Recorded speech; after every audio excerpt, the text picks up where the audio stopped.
today Reverend P.J. Williams of Ward 3 with Cornerstone Baptist Church. He is going to lead us in our invocation. Thank you very much. Following that, we will remain standing for the Pledge of Allegiance. Mr. Hartley, would you please lead us in the pledge today? Thank you.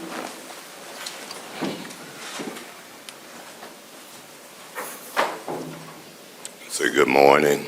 Good morning. Good morning. Let us pray. Our eternal Father, our Creator, Father, we come now to have you to direct us this morning as we be about the business of our city. Father, we ask you to guide each and every one that's going to make a decision on our people this morning, and the right decision, Father, and let you be first. And Father, we ask you now, just look down on this city. Look down on this country, Father, and we're going to be so careful to give you the praise, and we ask you to look over our mayor and all our councils. And Father, perhaps someone might be disturbed and their mind might be troubled, restless night, Father, but let them know that you have all power. And Father, we ask you to look over our country again. As we go out to vote today, Father, we don't know what the end going to be, but you know what is already going to be before we even start. But now, Father, we ask you to just look over us again and just be so careful. We will give you the praise and honor again, Father. Look over all our leaders, our mayor and his house, and Father, we ask you to look over him as he cares of our city, Father. And we give you all the praise. In your name we do pray. Amen. Amen. Amen. I pledge allegiance to the flag of the United States of America and to the republic for which it stands, one nation, under God, indivisible, with liberty and justice for all. Thank you. Thank you, everyone, and thank you, Reverend Williams, for that lovely invocation. I'm sorry? Oh, the mic's. Oh, his mic. Sorry. Excuse us. That's yours. Yeah. There you go. All right. Everybody got a mic and we're all set. All right. Colleagues, any announcements or special statements this morning? But first, before we get into that, I want to pause and take a moment of privilege and welcome our newest city council member, Miss Tina Clay, who was elected, and Councilwoman Clay is joining us for her first meeting, and we are very much looking forward to serving with you, and thank you for running and serving the people of Ward 2. Thank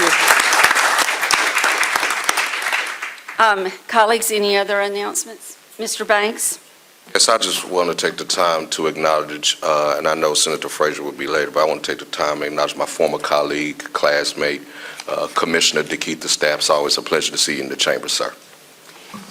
Thank you, yes. And also Senator Hillman Frazier is here as well, joining his wife, Mrs. Jean Frazier, who will be up for consideration for an airport position shortly. Colleagues, any other announcements? Mr. Mayor? Yes, I just want to join in the acknowledgments that have already taken place. It is a pleasure to see Councilwoman Clay here, and I look forward to her service. I've known her for a very long time neighbor of ours, and just an outstanding person. So happy to have her aboard. Thank you. Thank you. Anyone else? Madam President. Mr. Stokes? Thank you. I had some prayers for Dr.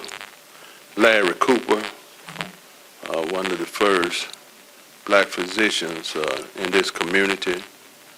I want to thank our fire department, the police department.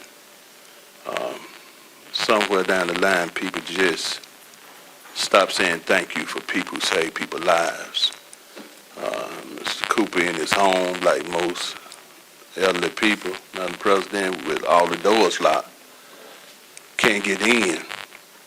Called the fire chief, and this outstanding fire chief told us what to do. Firemen got on the scene, got in the house, opened the door. You know, when you're going through these kind of situations where life could be gone in a matter of seconds, it's the training of our police officers, our firemen, that we need to keep saying thank you to them for. because they keep saving lives, and that's what people just forget every day when they start hearing complaints about them. Think about all the lives they're saving. This man is alive today. I'm not saying he's going to make it through tomorrow, but today, on the 5th of November, he's alive because of our fire department and police department. Thank you, Madam President. Thank you, Mr. Stokes. All right, colleagues, any other? All right, if not, we're going to move on into public comments. We have 4 public comments today. I don't think any of them are related to a particular agenda item. So first, we have a Ms. Whit Wynn, who is here to talk about the zoning of a tattoo parlor. I hope I said your name correctly. Yes, okay, so please make your way to the podium up front. And as a kind reminder, you have 3 minutes. Each one of you will have 3 minutes. The clerk of the council will give you a notice when your time is nearly up, and then a final notice when your time is up, and we ask that you respect the time limit. When you get to the podium, please state your name for the record. Thank you. You may begin. Hi, ladies and gentlemen. Thank you for having me here. Hope you guys are having a good morning. My name is Whit Wynn, and I am speaking about an issue with falling into the zoning of a tattoo parlor right now. I technically do permanent makeup, and so I found myself in a weird situation just because we kind of do the same thing but not precisely. We do more cosmetic, and so we do more like cancer patients. We've worked on people with alopecia, so we really do help a lot of women out, and even men, with their self-confidence and stuff. So, but unfortunately, it was my fault that I didn't fully look into it, just because where I'm at in Flowood, we're able to do cosmetic tattooing there. So I just figured that I could, open up a place in Jackson.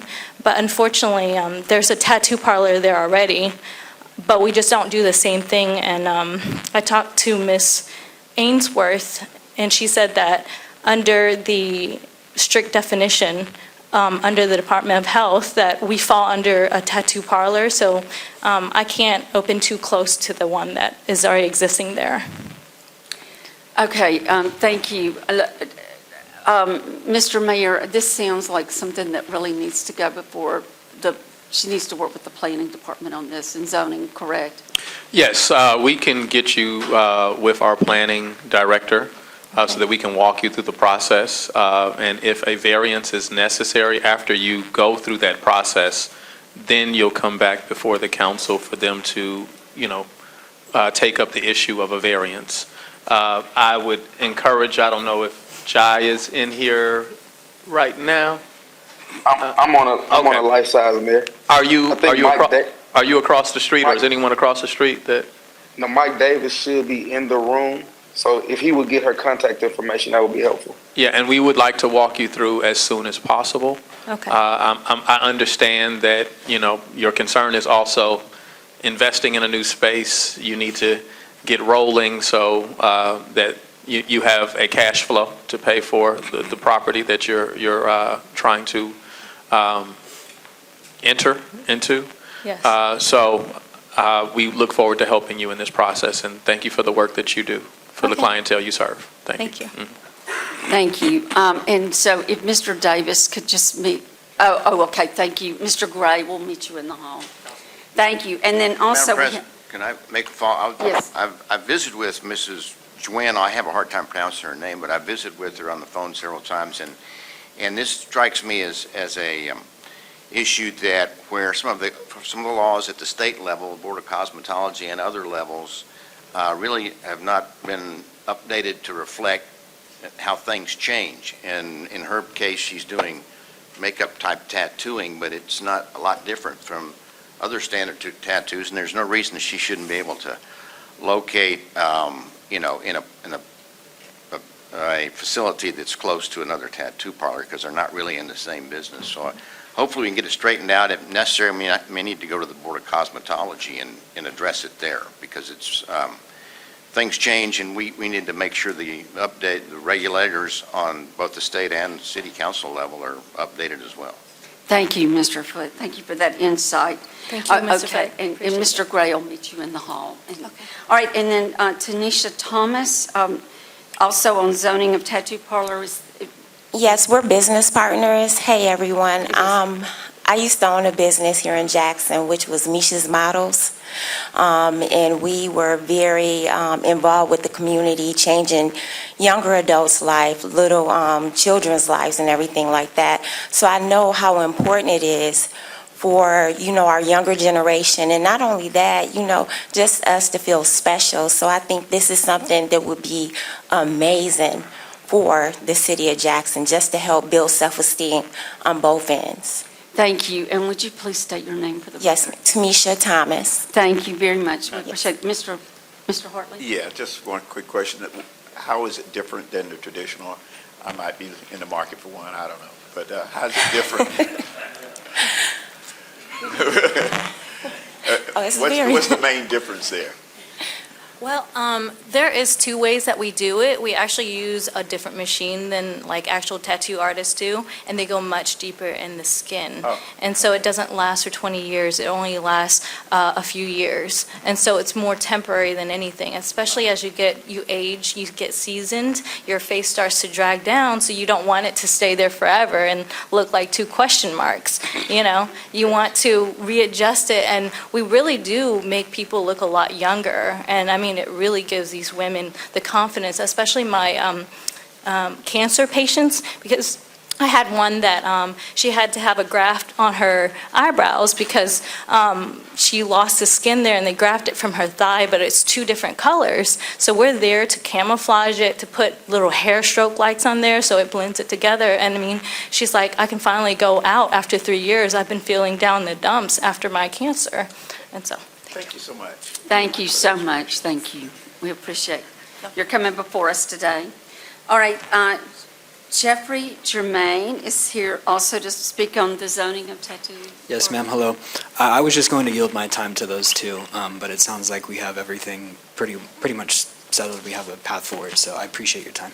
Thank you. And would you please state your name for the record? Jeffrey Germain. Thank you. All right, and then final speaker today, colleagues, is Zach Service, here to talk about signage and sidewalks. Hey, y'all, I'm Zach Service.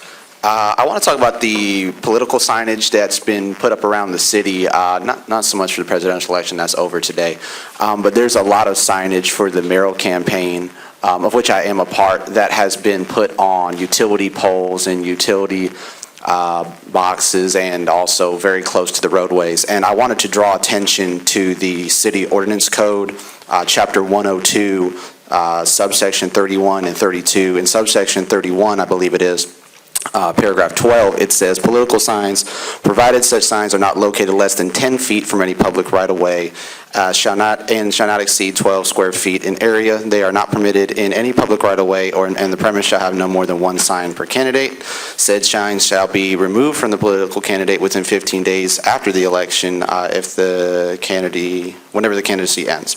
If they're not removed, they'll be given a 72-hour notice for the removal, then fines will follow. And section 32 says in paragraph 7, the tacking, painting, posting, or affixing of signs, posters, or advertising devices of any kind on trees, rocks, utility poles, and other such structures is hereby prohibited. So I called the mayor's office yesterday, and I had a nice lady help me, but they said, we don't have anyone who can deal with this. And I, did a post about it on Nextdoor because many citizens are upset because I stay off Northside Drive, and there is a particular candidate has their signs all over the utility poles. And we want our candidates to be able to, share their campaign signage, but we have to do it within the ordinances of the city. So I want to implore the council and implore the mayor's office to enforce that code. I know we have limited code enforcement officers, but it is against the city ordinances for these signs to be on utility poles. And in order to make sure we're having a fair race, that everybody's playing by the same rules, even if it hasn't been enforced for the last 43 years, like one citizen said, I think this is the year that we should be enforcing that. Then on the issue of sidewalks, I had a owner of one of the local gas stations over where I stay called me up, and he said, man, you got to get to the city. If you're going to the councilman, you got to talk about these sidewalks, because he was walking up Old Canton Mart Road, and there's a section over by DeVille Plaza, the cross section, where there's some tree stumps on the side of those curbs and stuff. This dude jacked his toe up, and he has to get medical care for that now, and he said there needs to be sidewalks up in there. And from the pictures he sent me, it seems that there would be room to consider a sidewalk on Canton Mart Road along those lines of those businesses. So I think that's something the city should look into, because obviously we're working to improve walkability in the city. But I mean, when a citizen hurts their toe on a tree stump because there's nowhere else for them to safely walk when they're on the way to their business, that's a concern we have to take into account. And okay, thank you. Appreciate y'all. Thank you very much. All right, colleagues, let's do a little bit of housekeeping as we move into the agenda. Item 32 was pulled by the administration yesterday. You should have gotten a replacement for item 32 because we added an agenda item. And we will need to take item 32 up, the new item 32 up before claims. And then also, I've just been informed by Mr. Stokes that Commissioner Stamps is here to speak to us specifically about item 31. And so before we go into the consent agenda, out of respect for his time and his ability to get back to his office, Clerk, well, let's go ahead and take item 31.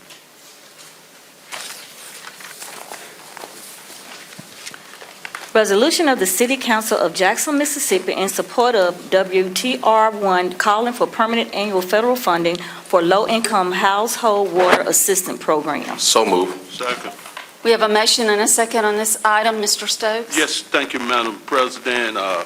We're glad to have the commissioner here, historical making commissioner. He's fighting to try to make sure we can keep helping the people. He called and asked the city council tried to help him with this item as he go to Washington, D.C., trying to find funds to make sure we can help, but we'll put you in the hands of the commissioner.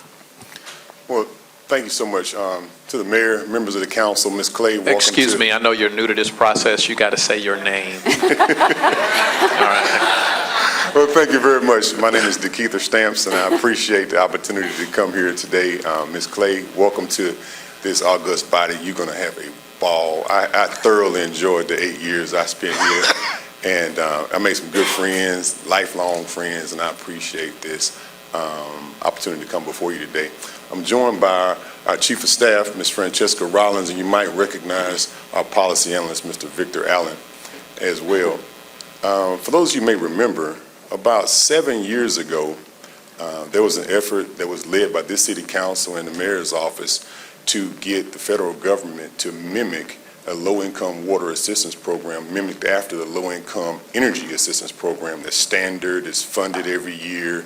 And there was a temporary program put in place because of that effort when COVID started. So the work that was done a few years ago led to this being put in place on a temporary basis during COVID to help people with water bills and things like that. So I appreciate that effort years ago that led to federal action.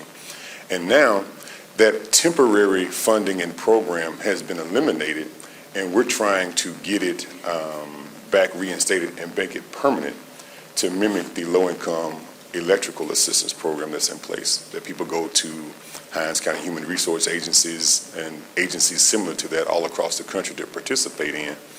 And it's a good effort to do so. I've been appointed to the Water Board for our national organization, and each one of us are trying to get our states, the state of Mississippi just adopted this resolution.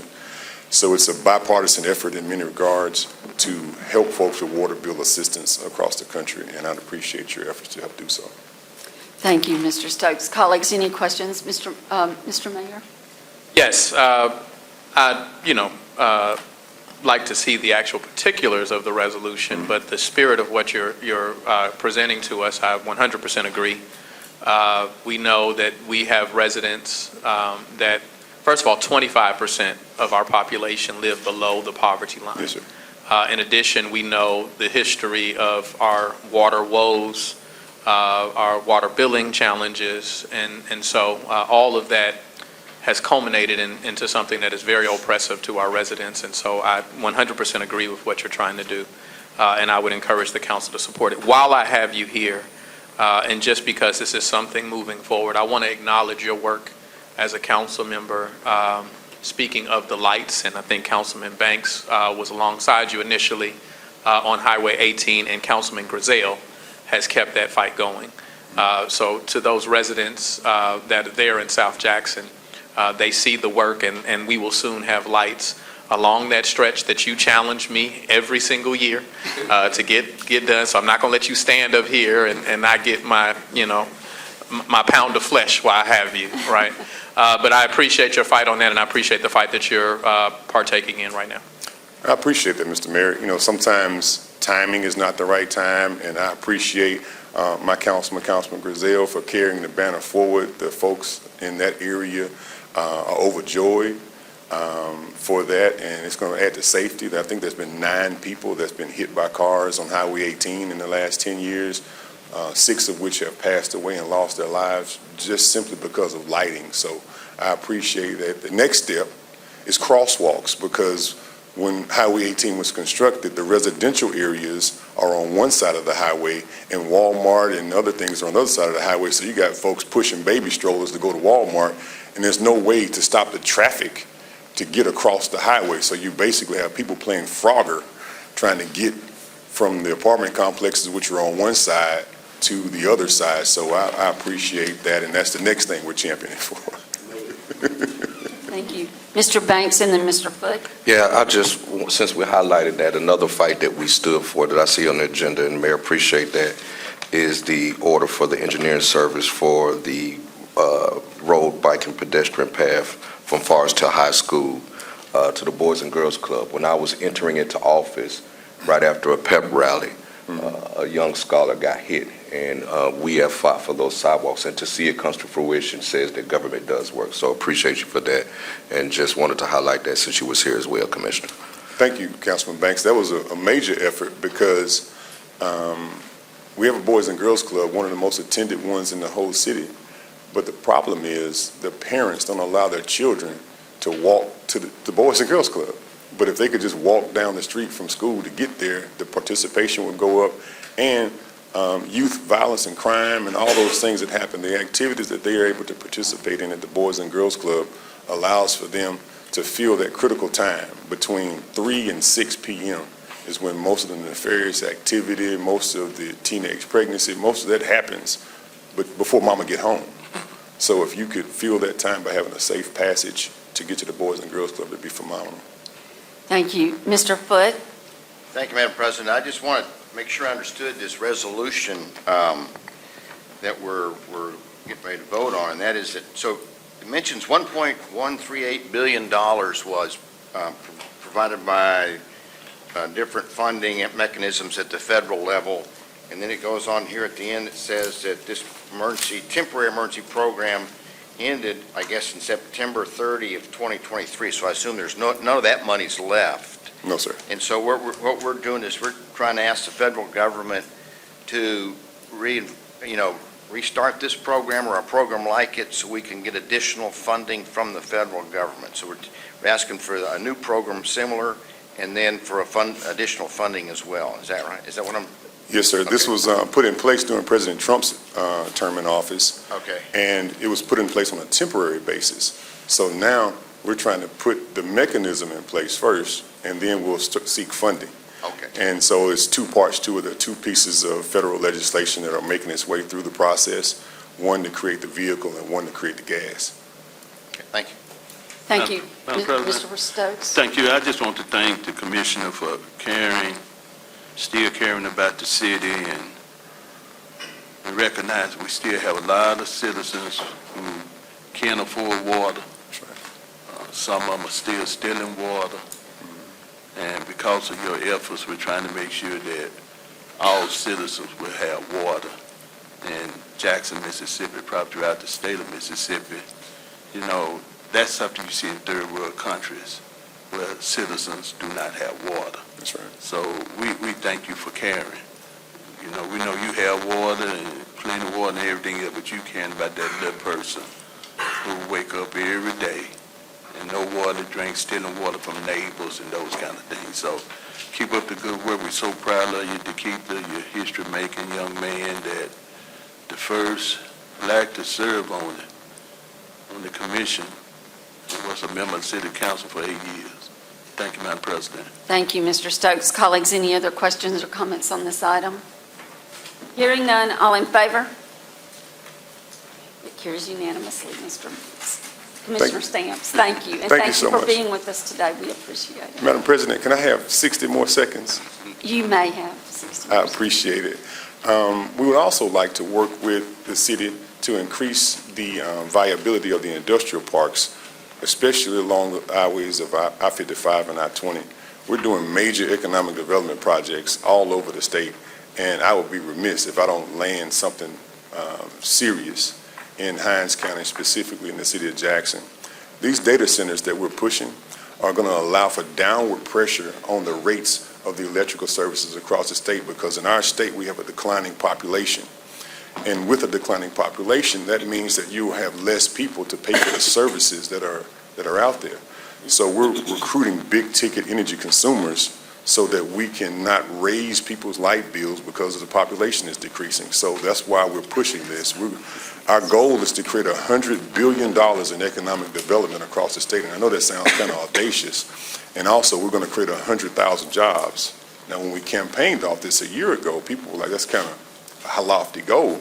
But in the first 30 days, we created 10,000 jobs, and we did, $15 billion of economic development. So the ball is rolling, and we've done one in Madison. I want to do 5 more over the course of the next few years. And if we could partner with the city to increase the viability of our industrial parks, to land one of these large commercial clients, it'll do a whirlwind, especially for the city of Jackson, to increase its economic development footprint. So Thank you, Mr. Stamps. We Thank you very appreciate all you do for us. and I love y'all. I love y'all to pieces. Take care. All righty. Okay, colleagues, also out of respect for their time, I'm sorry? We voted, yeah. We are going to move on to, we're going to take up item number 7 and 8 next. We'll get it on the floor, but is Mr. Steer here? Okay, thank you. All right, would the clerk please get item 7 on the floor? Order confirming the mayor's appointment of Kenneth Steer to the Municipal Election Commission. Second. We have a motion and a second on this item. Mr. Mayor, would you like to introduce your nominee? Yes. First, let me say that this was an incredibly difficult process of nominating because I had 2 wonderful candidates, and I'm just saying that to the individual that was not selected. But I was incredibly impressed by Mr. Steer and our opportunity to sit down and talk about his work and concern for having fair elections here in the city of Jackson. I believe he's highly capable. It's been some time since we actually sat down, so this was in the making for a period of time now. I'd like to thank Mr. Chris Gray, who actually made the recommendation of Mr. Steer, and so I'm grateful for his willingness to serve, and I encourage the council to support him. Thank you, Mr. Steer, would you also like to say a few words? Yeah, I guess, I was thinking about this the other day, and this will be way over some people's heads, but the first time I've run elections was in 1970, actually using computer punch cards. So, I think a lot of things have changed since then with the old IBM porta punch cards and that sort of thing. So we used to do that for all of our school elections for everything, and I was running that as part of student government in 1970 and 71. So, it goes back a long ways. Thank you very much. Colleagues, what we'll do is we'll just start and go down the line. I'm going to start with only 1 round of questions, but if there is a need to add another round, we certainly can do so. Mr. Foote, since this is the Ward 1 appointment, I'm going to start with you. Thank you. I visited briefly with with Mr. Steer, and the thing that I mentioned, I don't have any questions for him, was just that elections and their validity are so critical in today's, discussion, political discourse and all. I think it's important that we have people of high standards that will be there to make sure that the elections are run correctly and prevent or hopefully limit, lots of controversy after the fact. Thank you, Mr. Foote. Councilwoman Clay? Okay, your resume is very impressive, and I look forward to you holding the position. Thank you. Mr. Stokes? Thank you. Can you explain George Mason? How did you end up at George Mason? That was where I grew up, and so I ended up going there after I got out of the service, and I just wanted something local to finish up my school. Do you still work with them or keep up with the? I get the alumni emails and all that kind of stuff, but no, I don't have any real involvement there. I never developed any real social involvement with the school because I was working 3 jobs at the same time I was back in school. People who go to D.C. a lot of times reinteract with George Mason, and you're one of the very few that I have seen with a resume come before this body. First time I went on that campus was when I was in high school, and there were 4 buildings, and it was George Mason College of the University of Virginia. It's grown a little bit since then. I've grown a lot. Thank you, Madam President. Thank you very much. Councilman Griselle? Thank you for your willingness to serve. Congratulations. Thank you. Mr. Hartley? Yes, again, thank you for volunteering. All these positions are greatly appreciated. Question for you, do you see how I know you have a background involving computers and data process and so forth. Do you see perhaps how we can use that to maybe improve any type of issues within our election process? I haven't seen any of the processes yet, so, as far as the city stuff, but I'm sure there's always changes you can make, and I know there's challenges with the city not owning equipment, so not having all the technology unless you can borrow it from the county. So, remains to be seen. Thank you for your willingness to serve, sir. Thank you. Mr. Banks? Yeah, thank you for your willingness to serve. Congratulations. Thank you, colleagues. It doesn't seem like we need a second round, so if there are no other questions or comments, all in favor? Thank you, it's unanimous. And thank you very much for your willingness to serve. All right, item number 8, clerk. Order confirming the mayor's appointment of Gene C. Frazier to the Jackson Municipal Airport Authority Board. So moved. Second. We have a motion in about 20 seconds. All right, so colleagues, the item is now on the floor. Mr. Mayor, would you like to introduce your candidate? Absolutely. I am grateful to have Ms. Frazier here before us for confirmation to the Airport Commission. Not only because this has been a vacated seat for some period of time, but more importantly, she has a history in which she briefly worked at the airport, so she's not unfamiliar with the terrain there. But she's just demonstrated her capacity and ability in a number of regards over the years. In addition to having a wonderful family that is steeped in Jackson and Jackson's interest, I think that she will be a wonderful addition in terms of her professionalism, but also her Jackson-centered position, that she will work in the best interest of Jackson, and we know that that is most needed in these times. Thank you. Thank you, Mr. Mayor. Welcome. Ms. Frazier, would you like to say a few words? Well, good morning to everyone. Good morning. Thank you to the mayor, to the city council, also to my council person, that Mr. Griselle, that nominated me. I also want to acknowledge the presence of the Chief Executive Officer of Jackson Municipal Airport Authority, Ms. Rosa Beckett. If she would stand, please. If you'd welcome her, please.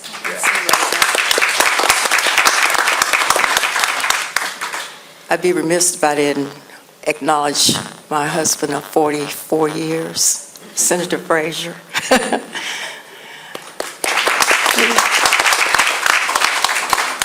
If you're traveling in and out of Jackson to Atlanta to Houston, Texas, Birmingham, all of the carrier freights now, we got 4 major ones, I think. All roads lead to Jackson. And it's a great, great story, an untold story. But with the recent accolades, I encourage you to look at the website at the Jackson Municipal Airport Authority. And the recent accolades are coming under great acclaim under Rosa Beckett. I encourage you to look at those because there's much acclaim and much good news with 1.29 million traffickers that are traveling in and outside of... Excuse me a minute. Ms. Ainsworth, could you please mute? Thank you. Please continue. I apologize. Sorry, no problem.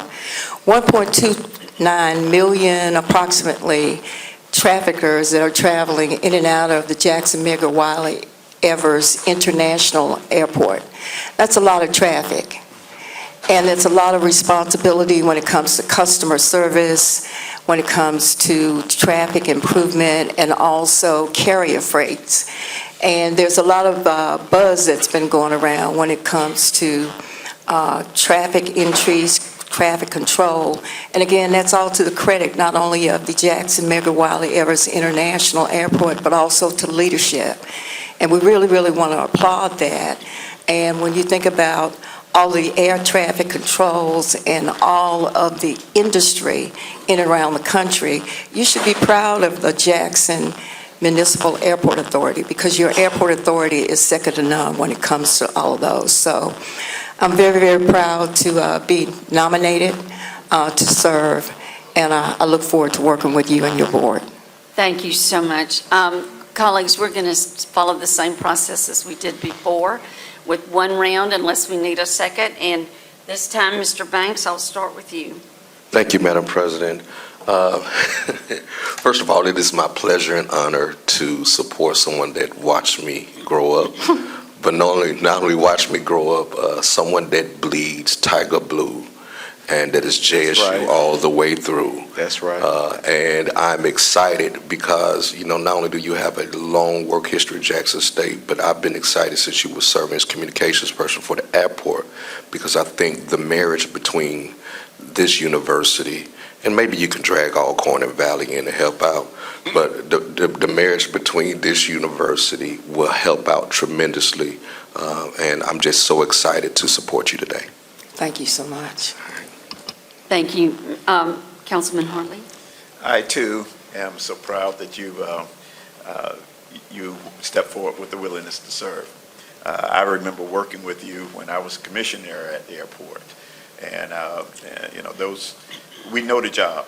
And the airport sometimes comes under attack. We were leading the effort back then during our initial attack. Former Commissioner Henley was also on board. I look forward to it. You're a professional. You did a great job in keeping communications flowing. We designed a lot of new things that they're still being used today for us communication-wise, and so I'm just so pleased to be able to support you and your willingness to serve. Thank you so much. Thank you so much. Thank you. Mr. Griselle? Thank you. Mrs. Frazier and I have visited a few times regarding the opportunity to serve on this board. And colleagues, I have no reservation whatsoever. For me, when I look at a person, of course I look at their credentials, but I also think about fit. Who from Ward 4 will be a good fit for this board? And I think Mrs. Frazier actually is a perfect fit for this board. And so I ask you all to please support this nomination today, and so we can get her to work. Thank you. Thank Councilman you, Stokes. Madam President. I've been here a long time, and as long as I've been here, Gene Frazier been on a board, been involved, and everybody just felt there was just an absence. you got to have Jean, from the Jackson State family to the airport to everywhere else. She's been one of those hard-working citizens who gave her all in all, and I'm just glad to have her back in the game. I'm glad to see her husband, because they're a working team. Their children, they raise their children while they also make sure that the city of Jackson and the state of Mississippi move forward also. So, again, welcome back, and never leave us again. Thank you, Madam President. Thank you, Mr. Stokes. Councilwoman Clay? Okay. Welcome, Mrs. Frazier. I too know Mrs. Frazier. I've known her for many years, and I think she'll do an excellent job. Welcome back. Thank you. Councilman Foote? Thank you. Ms. Frazier, I got two questions, or requests, I guess, maybe a better term. One is, when I was at the airport this past week, the big rotating carousel of the pictures, the portraits of the Jackson elected officials, I couldn't find it in the airport. And then the second question is, we really need, a request is, we need to make sure and get all the escalators working. And I appreciate you're on the job now, so if you can focus on that, it'd be great. Thank you. We certainly will. I'm not sure what's going on with these. Councilman Foote, you been to the airport? I was at the airport last weekend, What weekend. What floor were you on? 3 weeks ago, it was there. I don't know. I don't know, I couldn't. Not to interrupt this process, but to commend the work of the commission and Yes. our CEO.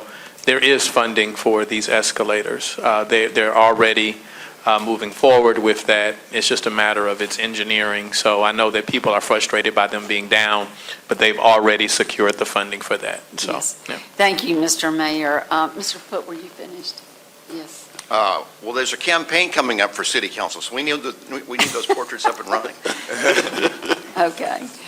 All righty. So I did want to apologize to Ms. Beckett. I did not see you when we first started the meeting, or I would have recognized you then, and thank you for being here with us. And I believe during the budget process, you explained to us about the escalators, and everybody in the country is getting new escalators, and it's just taking a minute. Is that right? Construction contracts have been signed, so Go. we're in the process of replacing all four. Yeah, thank you. Yes, thank you. So, welcome, and we're glad you're here, and thank you for all the hard work you're doing as well. Ms. Frazier, thank you for your being willing to serve. Colleagues, I don't think we need a second round. If there are there any other questions or comments at this time? Hearing none, all in favor? It's unanimous. Thank you so much. We're here in defense of Jackson and also your airport.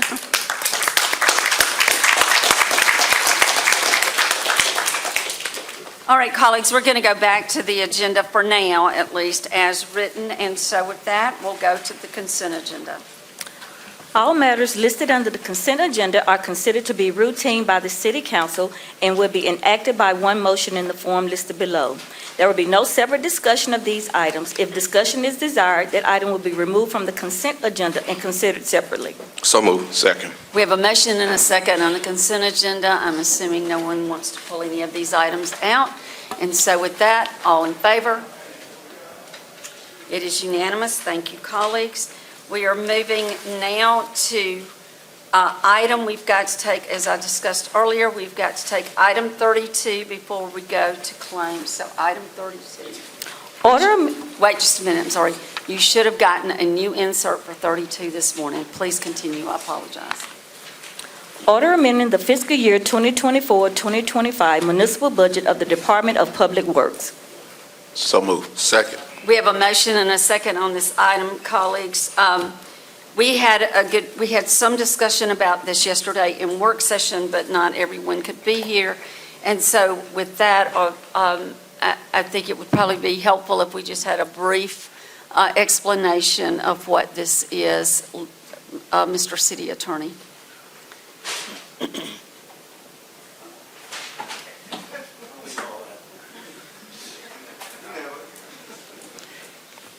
At least you voted.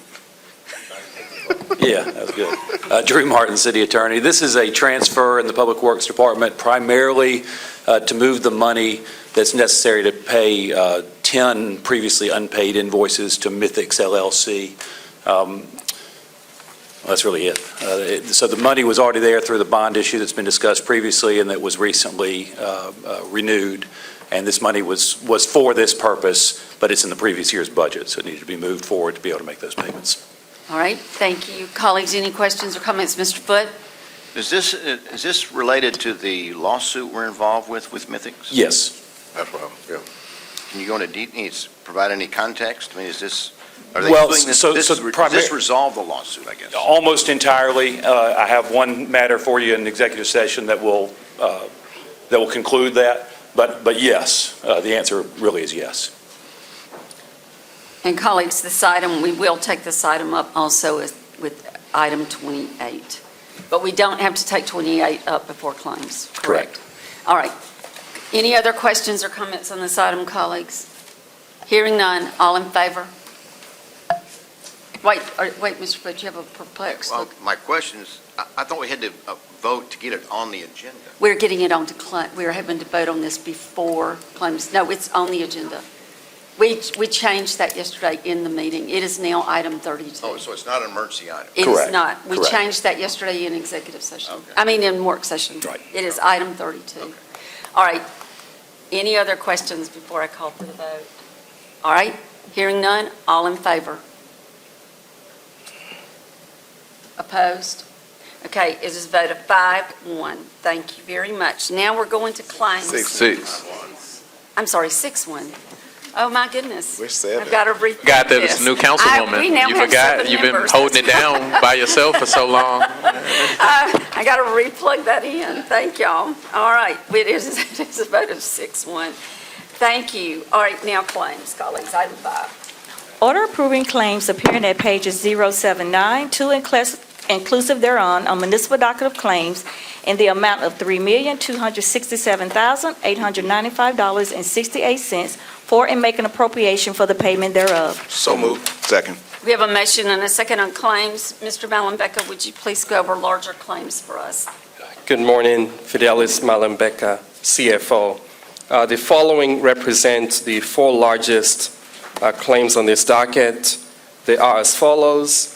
First, Jackson Hines Library System in the amount of $1,500,000 paid out of Fund 399, Library Appropriations. This is for the endowment for library future expansion. The next is Fisk International Group in the amount of $299,171.25 paid out of Fund 9, Landfill Sanitation. This is for chipping, grinding, and hauling. The third is Fisk International Group in the amount of $299,169 paid out of Fund 9, Landfill Sanitation. This is for chipping, grinding, and hauling.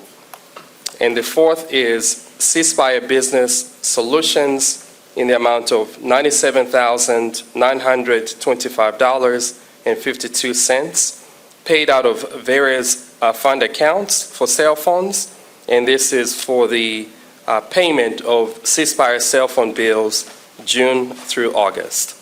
And that concludes a report for the 4 largest claims. Thank you, Mr. Malumbeka. Who was first? I defer. All right, Mr. Foote and then Mr. Hartley.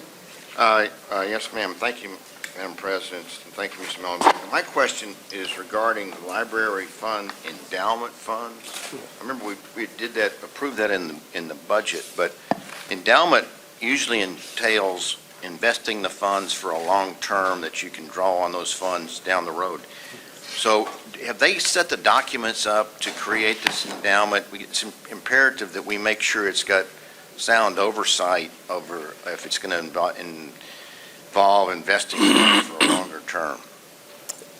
So Councilman Foote, actually, We are waiting to hear back from the chairperson of the board. Okay. They have updates for the administration as well as the city council. I'm not sure if they've talked to President Lindsay. Yes, you may recall, Mr. Foote, that this came up during the budget process. They already have an existing endowed fund at the community foundation. Okay, so here's my point. If we're going to put money into it, which we are doing right now, then we need to have a further presentation by whoever the folks are that are overseeing it, and whether it's a community foundation or whatever, they can come talk to us during a work session or something. Okay. And tell us what their plans are, and I'd like to see Okay. how that money's being deployed. And Thank we you. can ask for regular updates, if that, would Well, it's imperative, we're I agree with responsible you. for the 1.5 million. I agree with They may that. have another foundation or another fund, but we've got to be, involved in making sure that it's properly overseen. Yes, and I do believe that as we also discussed, and they discussed during the budget process, this money will primarily be used for the maintenance and I understand. facilities. So hopefully we don't get in such a bind again. But no, you bring up an excellent point, Mr. Foote. And so we can certainly ask for regular updates. Any other questions or comments? Mr. Hartley? Yes, first of all, I just want to say a big thanks to the Friends of the Library Group. They are doing some outstanding things, and just want to recognize them. They had a book sale, I think, one of the other awards this past weekend. The second is on the chipping, grinding, and hauling. And I see Mr. Wright is not in the seat. Do we have anyone from Public Works that could maybe speak to that? Yes, I'm not sure if Ms. Lakeisha Weathers is on the call, but what this is actually doing was an order that was passed before this body. One was to increase the amount of funding for chipping and grinding. Yes. And I'm not sure if this is tied to the long-term agreement with FISC. My question is more geared to a maintenance thing, and that is, we need this. On the streets, we're seeing a limb house starting to build up. So my question is it going to help facilitate that? This hauling, are we coming into the neighborhoods and picking up limbs on the side of the road, taking it to the landfill, getting it, grinding it up? I mean, is that going to help this process? And what is the status? Sure, and we'll request for an update since I don't see, Mr. Wright is walking in, not sure if he has an answer for that, but if not, we'll ask Ms. Weathers to provide an update. Mr. Wright may have something. Thank you.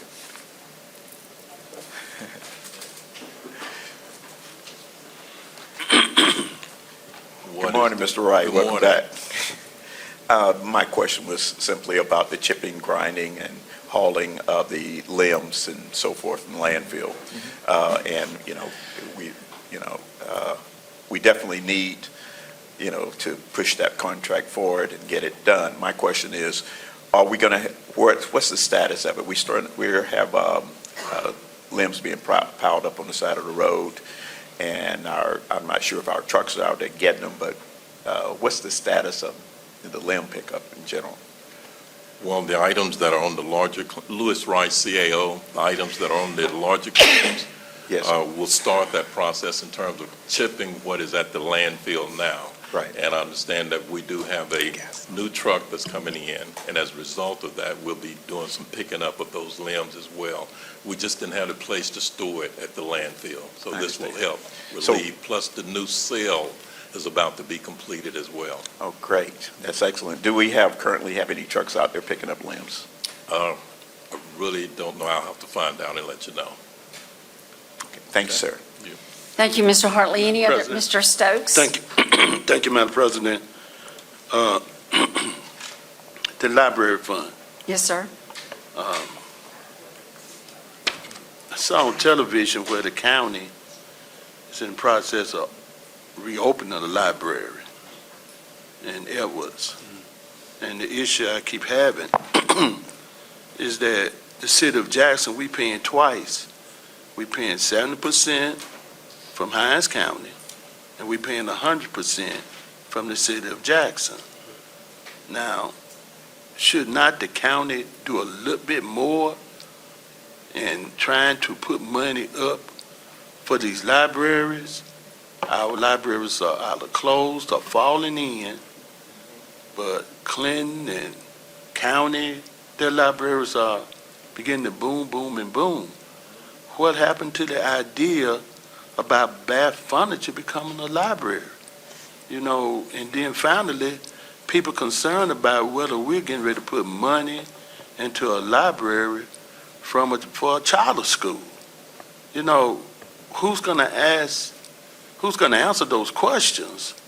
And I think that's what Foot is saying. If we're doing an endowment, we need to make sure that we get a chance to ask questions and make sure that taxpayers' money going to be spent for taxpayers. We need people in this city to benefit from money being allocated for libraries. Bath Furniture was a perfect location. They were talking about the police department being there. It's a lot of apartments over in that area. And if we're going to save that part of Jackson, I-55 and Northside Drive, we're going to have a major police presence because those homeless, they're not going anywhere. They're moving to other locations and everything else. So this library got to be an issue that we deal with in a serious manner. And we asked Ms. Stowers from our ward be put on the library board. We haven't seen anything yet, Nellie Stowers, because they're asking me, you know, Chastain closed, well, the library. You know, so again, excuse me, again, I'm concerned about what we're going to do with the libraries, what's the future of the libraries, and who's going to make those final determinations. And if the city of Jackson keep paying more money, then we should have more input as to what's going to take place. I know it's a board, county has so many members, city has so many members, but we should have more members since we're paying more money. That's just common sense. 70% of the money from Hinds County come from Jackson. 100% of the money that Jackson, the city, pay come from Jackson. But yet Hinds County has as many votes as we have, and that's not right. Thank you. Thank you, Mr. Stokes. Mr. Mayor? Yes, just to speak to the issues that Councilman Stokes raised, I would agree that there is a want for more support from the county.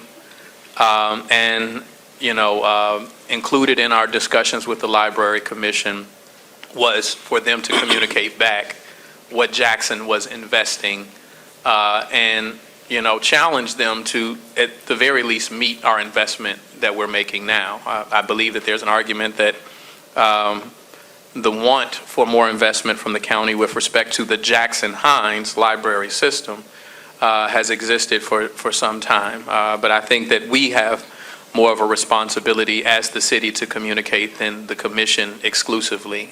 They can make their needs be known, but they're in no position to demand. And so we're moving forward because it is, you know, while we share it, you know, it is housed in Jackson. Our residents are served by it. And so we want to ensure that we give them a quality library system. With respect to the locations, you mentioned the Charles Tisdale Library, and that's what we were looking at, the Bath Furniture Building. I would not say that we have abandoned that as an idea. I will say that the Library Commission has met with us about some other alternative locations. One being a portion of the shuttered Chastain Elementary School in that area. So we'd still be looking to serve that area. You know, I think that they had some pros to that. I think that there are pros and cons to both decisions. I do believe that we not only need a library right there to serve that population, but I do also believe long-term we're better served with a police precinct right there because that is a high-traffic area. You have multiple gas stations. You have a liquor store there. You've had a lot of incidents take place in that area over time. So I agree with that, and that's why we had the idea. As it stands today, that precinct has moved to the strip mall where Cowboy Maloney's is, Hope Community Credit Union is developing its economic empowerment center there.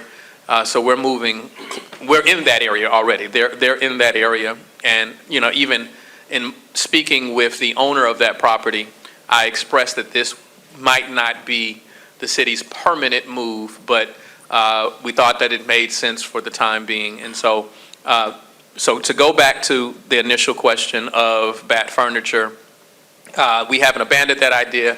If somebody else buys it, then, of course, we know that the ownership is trying to turn a profit on the property that they own.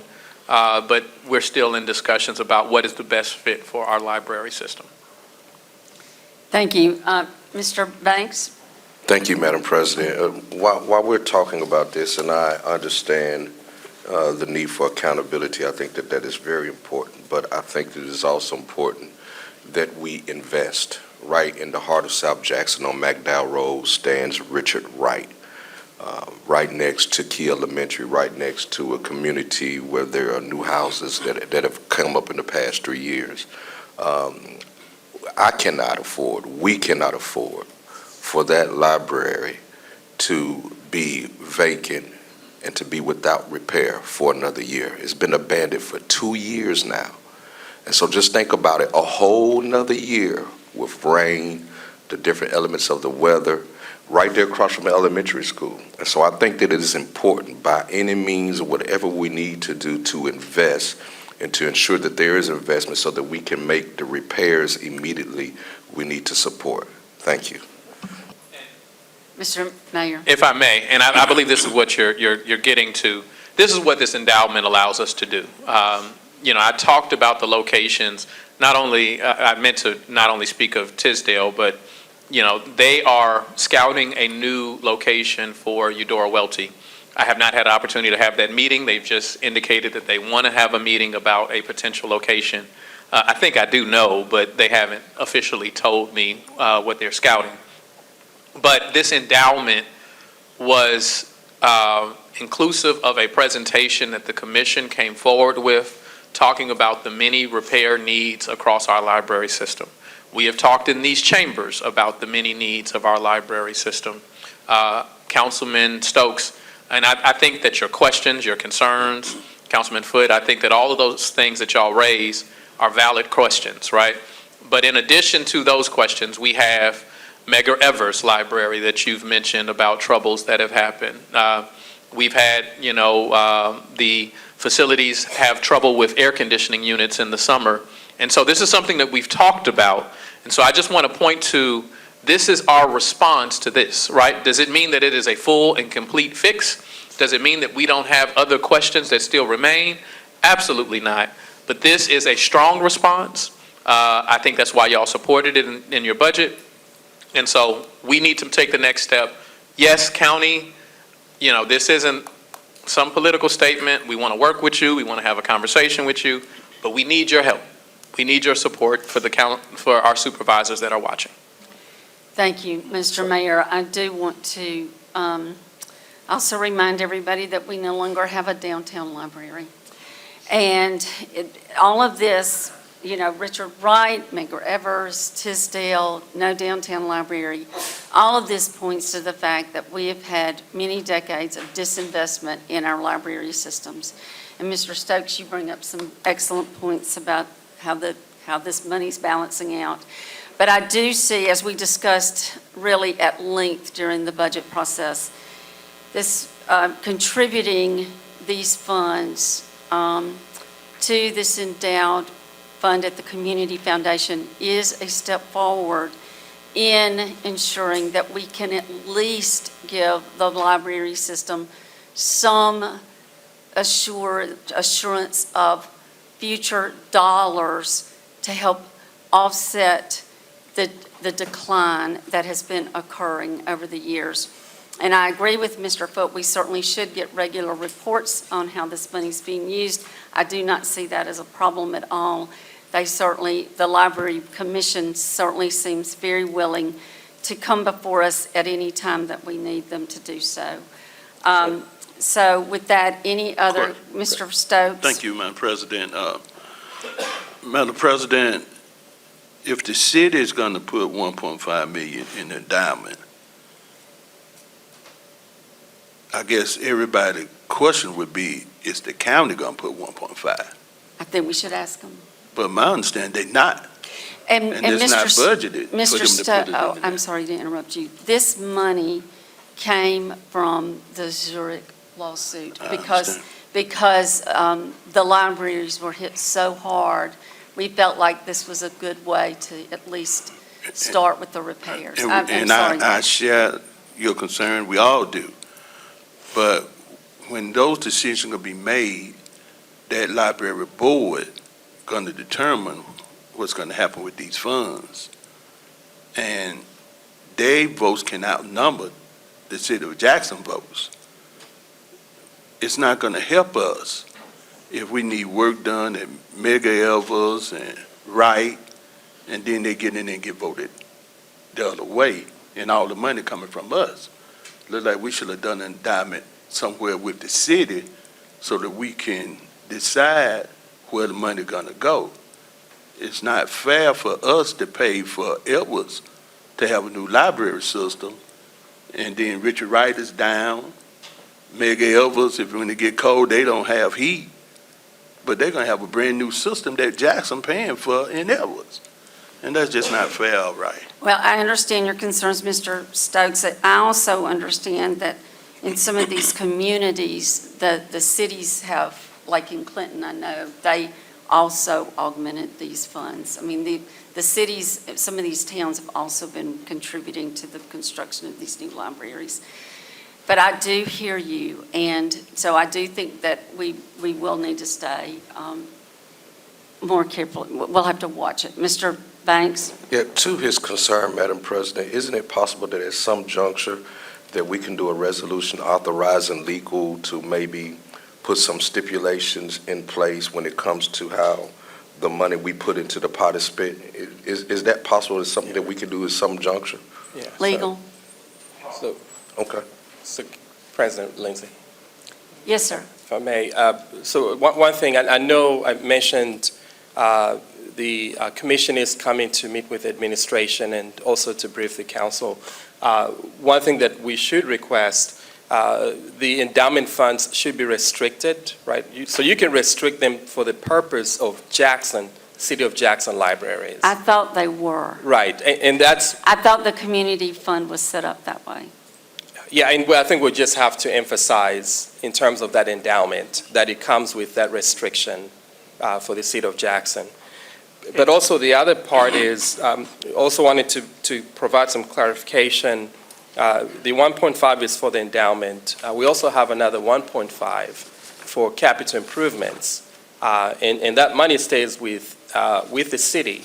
If there's any acquisition of assets, right, it's the city that will have to acquire those particular assets. So if we're talking about Teesdale Library, whatever the acquisition will be, it's the city that will have to acquire that asset. And so the $1.5 million that was appropriated through the budget cycle is still there. All right, let me ask this question. Excuse me, Mr. Mayor. If you haven't had your meeting with the commission yet, and why do we need to pull this money out today? Can we hold it until after this meeting has been held and you've worked out all the details? So I believe that meeting, while they'll give updates about the repairs that they've already spoken to all of us about needing to make, they'll tell us where they are in the process of that, and this depending upon our support.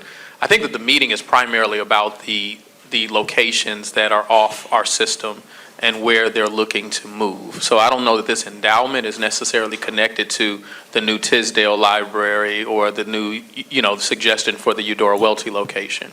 Okay. If I may go a step further, from Councilman Banks' question and Mr. Malumbeka's statement, is it in this item that this is restricted to the Jackson system?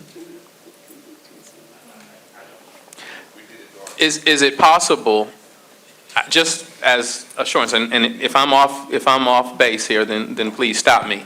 If there was an amendment to this item that said that you agreed to support this endowment with the caveat that it's restricted to the Jackson, if there's an insecurity there, I have full faith in our I do commission, too, but- and so this is not a statement of concern about our commission, but if there's an appetite for that.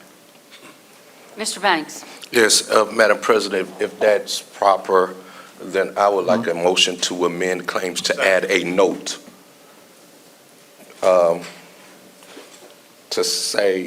To add a note to basically say that these funds are restricted to the City of Jackson Municipal Libraries only. Second. Yeah, and that should cover it? Okay. All right, we have a motion and a second on this amendment. Any questions? All in favor? I didn't see you, Ms. Clay. Yeah, okay. Opposed? Abstain? Okay, we have 6 in favor, 1 abstention. So the now claims is back before us as amended. Now, thank you, Mr. Banks. Now, are there any other questions about claims? Because we went down, we spent a good bit of time on this, and it was important. I'm glad we did. Any other questions about claims?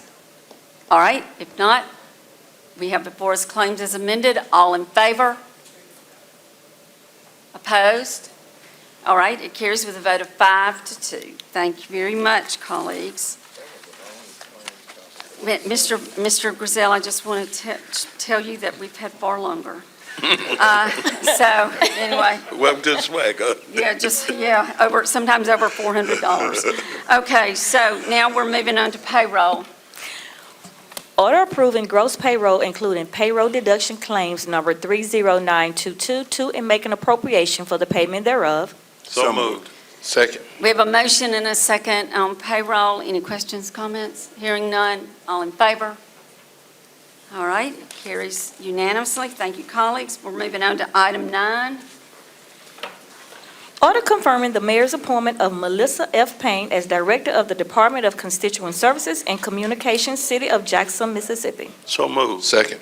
We have a motion and a second on this item. We're on 9. All right, so Ms. Payne, yes, Mr. Banks. Just before the introduction and the mayor's introduction, I just want to put this, since it's 11/14 and Ms. Payne has been with us, she has already showed the ability of using the city's printer and what it can do. And so I hope that we could suspend our normal round of questionings at the introduction and just vote and get out of here by 12:30. Okay, Mr. Banks, you must have some. Whoa, these items we got. So there you go. Well, Mr. Mayor, would you like to introduce? Yes, I respect the time and I agree with that, but I do not want to miss the opportunity to express that since Melissa Faith Payne joined us, she has seamlessly put together a comm strategy that has made our work easier. She, of course, everybody knows, has been working in the field of communications for some time, but she has a natural instinct for it.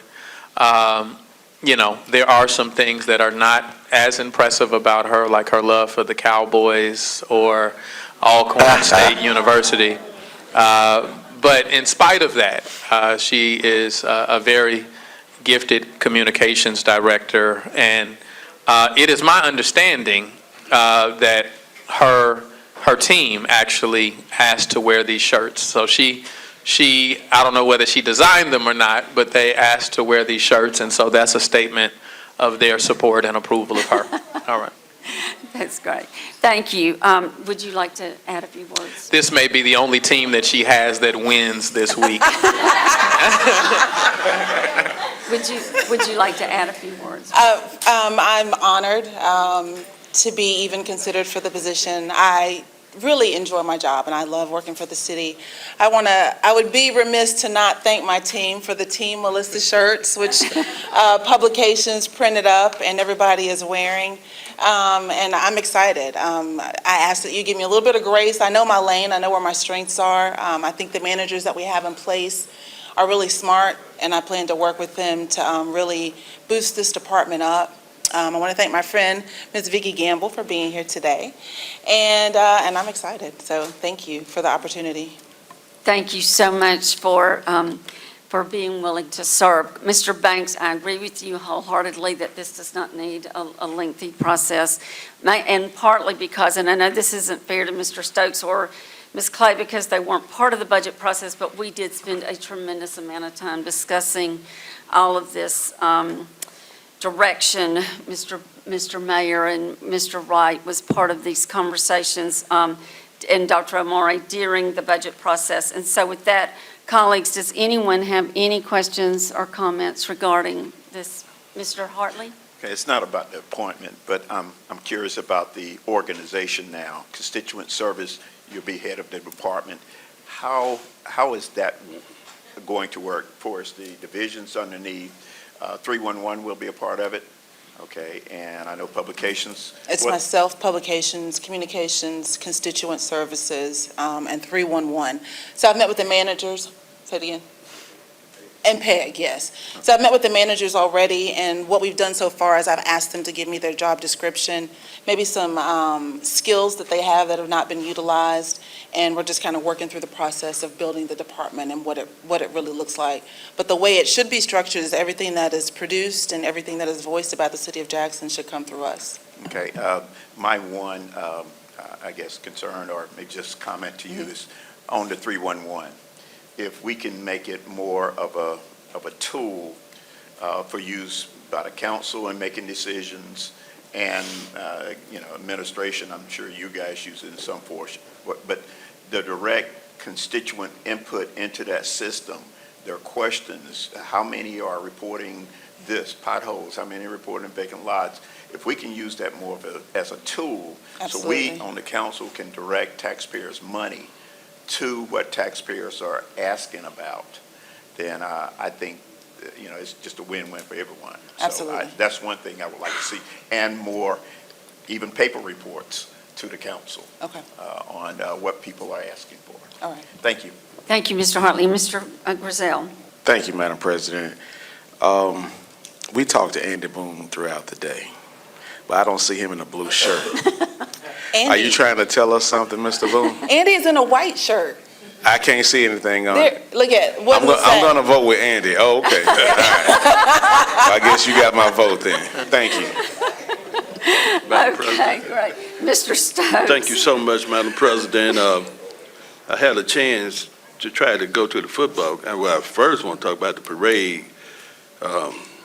Ward 5 councilman walked the whole parade, and energy, talk. I don't know where he get that kind of energy from. He did a wonderful job, but I went to the football game, and I tried to take autistic children, one or two, because a lady came to my house during the summer whose child drowned in the reservoir, and I asked what happened. She said he was autistic, and a lot of us just don't really know what that means. I've dealt with kids a long time. She said he saw the water, and he broke away from the father, jumped in the reservoir, and drowned. So I took some kids to Grambling, and the little kid saw the crowd. He jumped and just ran, and I thought I was holding him. But at the game, Melissa came to me Saturday, and I didn't know she was, because I'm used to her hair different, and she would look so young there. She said, "Now, I'm on the agenda, and I want you to vote for me." I said, "Yes, ma'am." She said, "Now be there." I said, "I will." I truly respect her, not just for her work. She continued to raise 4 boys, a mother who show all kind of love for the city, the state, but she wrapped her arms around them boys and let them know she loved them. That's a special person. That's a person who I think really deserves this position in the city of Jackson. It's more than just Jackson and dealing with this issue and that issue. it's about caring for all people. And she has shown that over and over again, whether she agree with us, don't agree with us. She never take a side. I never seen that since she been here. You know, and she just, every day she got a smile on her face. She greets you with a warm smile. That's what you call business. That's business. You know, over the years, things change. But whether you lose a fight or win a fight, you had to let that go. That's over with. You got to be like water on the duck's back. It's over. Prepare for the next one, and maybe you'll win that one. So again, I wanted to make sure that I was here today to vote for her and say I support her, but I feel even better that she feel comfortable enough with me in any kind of setting to come and talk to me. Just, you know, I'm on the agenda because I don't get the agenda till Monday, so I didn't know. I'm saying, well, agenda. And she said, be there to vote for me, so I'm here to vote for her. Thank you, Madam President. Thank you, Mr. Stokes. Mr. Banks? I just want to say to Mr. Stokes, I'm glad that you're supporting. I thought about it, even though I've been one of your biggest, I thought about it because y'all had one job last Saturday. All Alcorn had to do was beat Alabama State. Oh, man, and they lost. And they lost. But since the Falcons beat the Cowboys, it's going to be all right. All right, thank you. We might have gone, it might have been faster. 12:30. Yeah, we might have been faster if we'd gone down the line. But I do want to pause and tell you thank you for all that you do for our city. We've had a few really hard days lately, and what has impressed me the most, and when she has stepped up and helped me through some really difficult times, but what has always impressed me is her consummate professionalism. No matter the situation, no matter how she may be really feeling, she remains very professional. And I know the media knows that about her too and appreciates that. And so, thank you. And so with that, colleagues, is there anybody else who wants to say anything? I'm sorry, Ms. Clay? I'd just like to say that I'm new to the council, but I see the support that you have, and I too support you, and you did a good job on Friday for me with the media. Thank you very much. Thank you. Thank you. All right, with that, colleagues, all in favor? Thank you.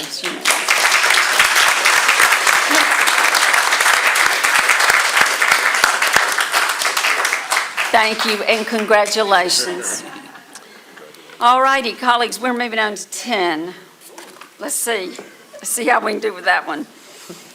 Order authorizing the mayor to execute a 12-month agreement with Granicus LLC for an integrated solution to provide mobile-based and web-based access to the mayor's 311 call center action line. Second. We have a motion and a second on this item. Any questions or comments, colleagues? Yes. Yes, sir, Mr. Hartley? Is there anyone that can speak to this item? Is anyone here? Oh, here comes Andy. Mr. Boone? Okay. I have a lot of folks that use the 311 system. They use it for tracking and so forth. How is this software going to help to our constituents? This will give, I'm Andy Boone, Action Line Manager.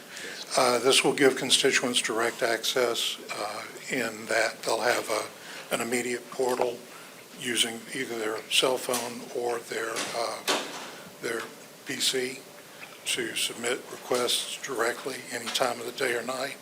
They can also upload photographs to attach to their requests.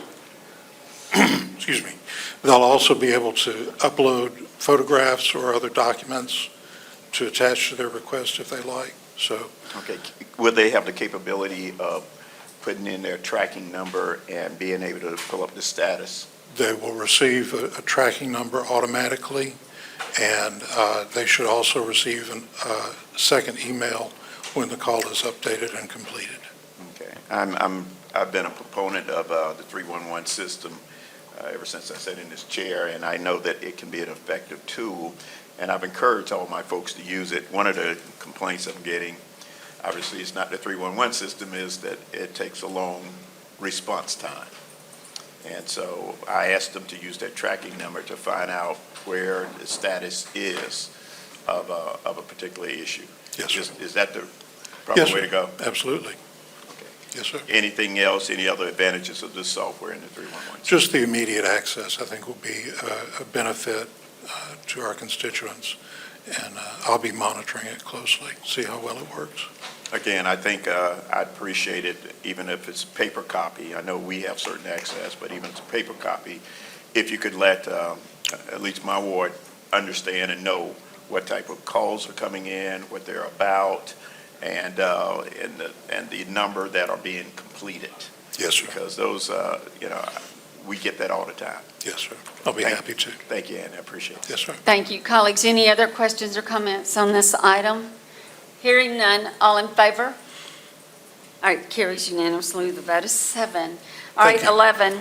Order authorizing the mayor to execute a 48-month rental agreement with Advantage Business Systems, Inc. for a Konica Minolta BizHub C301i color copier to be used by Fiscal Affairs. So moved. Second. We have a second and a motion and a second on this. Any questions or comments, colleagues? Hearing none, all in favor? It's unanimous. Thank you. Item 12. Order authorizing payment of $1,750 to the International Association of Chiefs of Police for the Jackson Police Department's membership dues. So moved. Second. We have a motion and a second on that. Any questions or comments? Hearing none, all in favor? It's unanimous. Thank you. Item 13. Order ratifying and approving the payment of invoices for services rendered to the Jackson Police Department from Live Oak Psychological Associates, PA. So moved. Second. We have a motion and a second. Colleagues, any questions or comments? Mr. Hartley? Yeah, just a comment. Yeah, yesterday we had JPD here, and they basically said that this is for service where there have been an officer-involved shooting, and they have to go through, I guess, the therapeutic route, just to make sure everything is okay. So we certainly appreciate the opportunity to make sure we provide that service. Thank you. All right. Madam President. Yes, Mr. Stokes? Chief was here and he left. I want to take a second. The police department, for some who didn't have a chance to see it, a member of the police department, members of them, brought in the Canton Spirituals gospel group Sunday in the city of Jackson. And it was a great concert, number one, but the relationship that's being created by our police officers in the community is very positive. When you see your police department, employee of the police department, bringing in gospel groups and doing these things and they saying things, it's like a win-win. So I want to thank the police department for the steps that they're taking and the moves they're making, because it makes the citizen trust them more. And that's what it's got to be, a trust relationship between the Jackson Police Department and the citizens of Jackson. And the Canton Spirits concert, I didn't get there till late, but it was a great concert. There he is in the back. He sung too, didn't he? He was there. He brought in the Canton Spirituals, and it was just great for this city. It was, I wish I could tell all the people who came from other places, but you don't hear as much about brutality with our police department currently. As I said earlier, how they helped save the man's life yesterday, because it's a working relationship where everybody beginning to get along and fight against crime and criminals. Thank you. Thank you very much, Mr. Stokes, for those comments. Any other questions or comments? Hearing none, all in favor? All right, carries, it's unanimous. Item 14. Order ratifying and approving payments of invoices for services received by the Jackson Police Department from the Mississippi Animal Rescue League for receiving housing and disposition of animals. So moved. Second. We have a motion and a second on this. We had a very lengthy discussion about this during work session yesterday. Colleagues, are there any other questions or comments? One question, Madam Yes, sir, President. Mr. Stokes. We have a gentleman off of Lebanon Road that have pet bulls, and he's sicking his dogs on dogs, killing them. Is that a crime? Can we get him arrested? We got eyewitnesses, and any and everything else, and thank you for bringing the conspiracy. Yes, sir. You're welcome. Abraham Thompson. Yes, that's something that we can deal with. If we get the address, most definitely we'll go out and we'll take some actions on it. Yes, you can't fight dogs. You can't let your dogs run loose at random. So there are some things that we can do to mitigate those challenges that they're having over there. I just need to get his name and an address, and we'll take care of it. All right, thank you. Yes, Thank you, sir. Madam President. Yes, sir. Mr. Hartley? Yeah, I know that, we have folks that go out and take care of aggressive animals. Yes, sir. Okay. Does that include animal against animal, like if your pet's being attacked by somebody else's pet? Yes, sir, most definitely. All that come into play, whether the animal was loose, roaming at random, because we do have a leash law. So if your dog's on a leash, the only way you're going to attack somebody else if they pull you with it. So most definitely, those are some items that we do have already on the books to enforce. And that number is 960-1234, the non-emergency line. for Most DPS. definitely, we're encouraging everybody to call dispatch so we can track those calls and we can have some real-time data when it comes to calls regarding the animals. Thank you, sir. Yes, sir. Thank you. All right, colleagues, any other questions or comments on this item? Hearing none, all in favor? Carries unanimously. Thank you. Item 15. Order authorizing the mayor to execute a contractual agreement with the Jackson Medical Mall Foundation for said foundation's provisioning the senior citizens transportation services for the 24-25 fiscal year. So move. We have a motion and a second on this item. Any questions or comments? Hearing none, all in favor? Carries unanimously. Thank you. Item 16.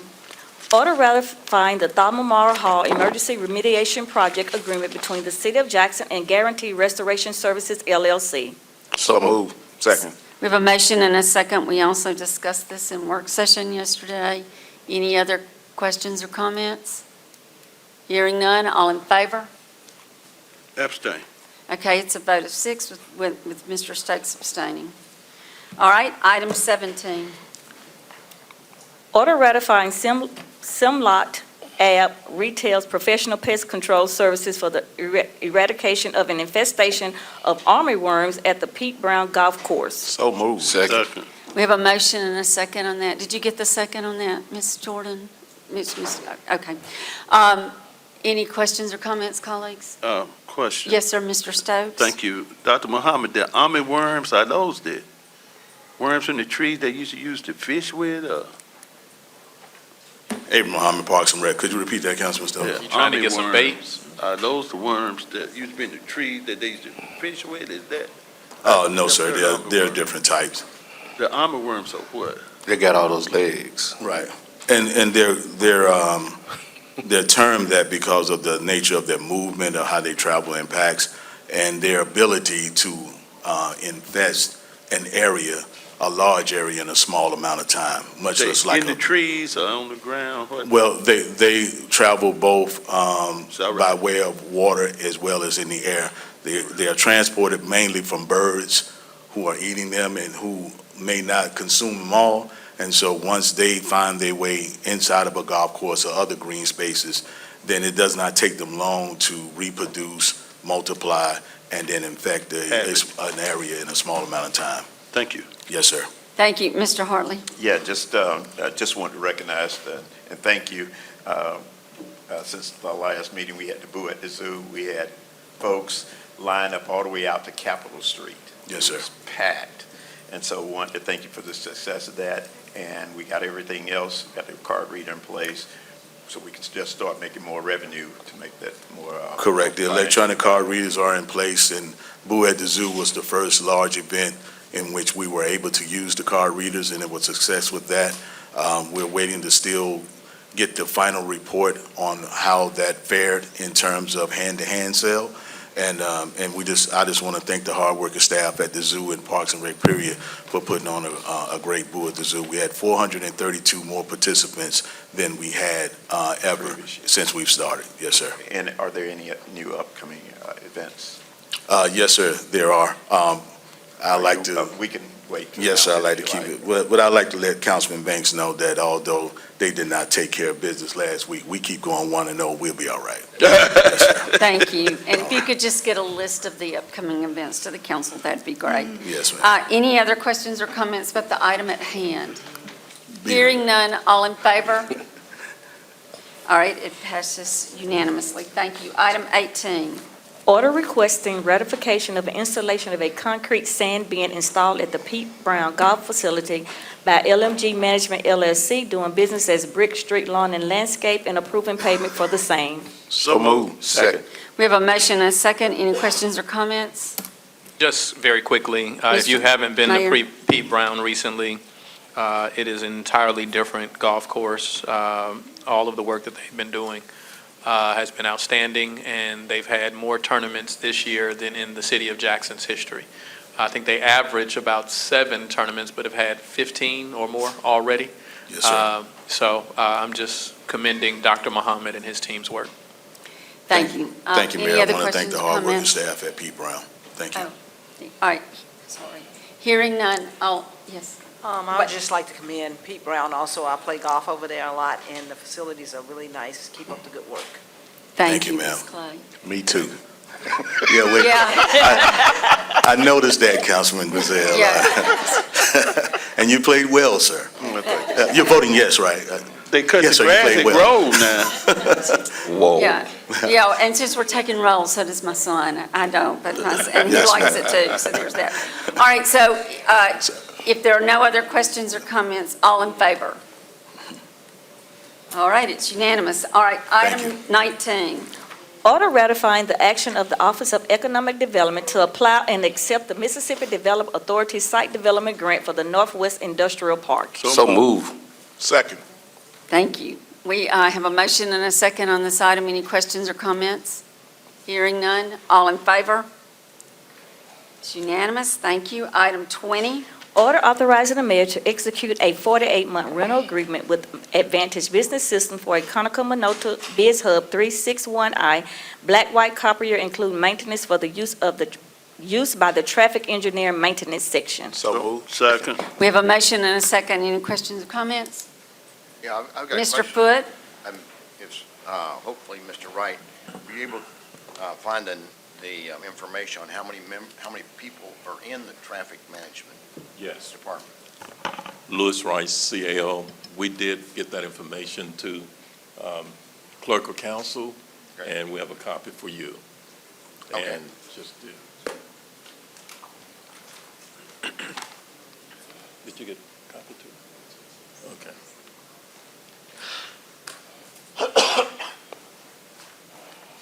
She'll be providing each council member Okay. with a copy of it. Good But deal, in- because it's really important we get these traffic lights functioning, on a high degree of certainty for traffic, And in traffic, we have traffic administration, traffic signal section, the sign installation section, and the sign manufacturing section. Okay, We have all of those sections within traffic. thank you. Thank you, Mr. Hartley. Yes, Mr. Wright, first, thanks for, that's another thing you keep tabs on, so thanks for that. How are we looking equipment-wise? I know we came before the budget and we asked, and I think part of the concerns were traffic lights, part was marking the streets, part was even signs being printed. How are we, I think, provide Mr. Foote with the numbers, but I want to know, basically, do we have any deficiencies? Because we have some issues out there. There are some areas where we're not able to do it in-house, but we do have contractors that we can go to for sign printing. We do all of our installation, those kinds of things. So we are not lacking in terms of not getting the work done. We are getting the work done either internally or through a contractor. Are we going to be able to contract out the street markings? We are looking at putting a term bid out there now in terms of street markings. I've communicated that with Mr. Caldwell in infrastructure management, and we are looking at that. Okay, and I think during the budget here, we were talking about 2 additional folks just for traffic signals that has an expertise in traffic signals? Yes, he's working on a plan to do just that as well. Okay, thank you, sir. Mr. Mayor? Yes, just to your question, you were asking about deficiencies within the whole traffic division.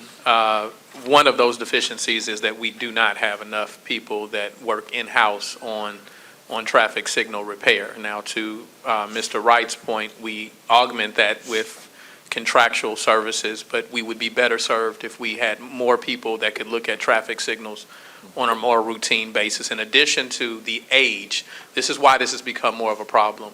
Most of our traffic signals were a part of a bond that went out years ago, so they were purchased at the same time.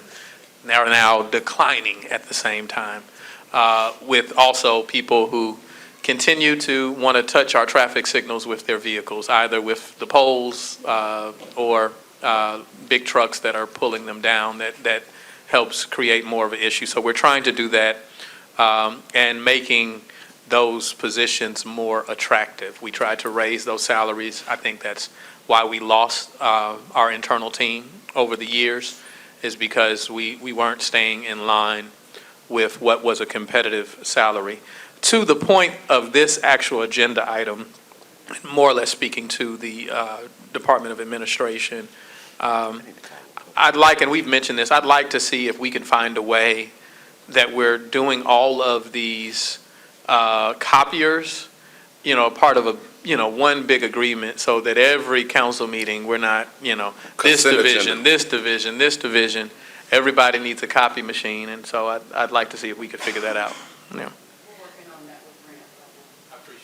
All right, thank you. All right, any other questions or comments on this item? Hearing none, all in favor? It's unanimous, thank you. Item 21.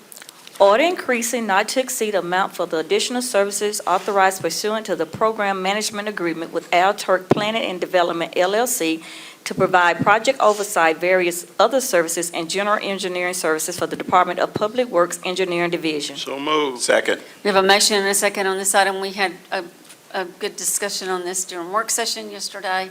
Are there any other questions or comments? Hearing none, all in favor? It is unanimous. Thank you, colleagues. Item 22.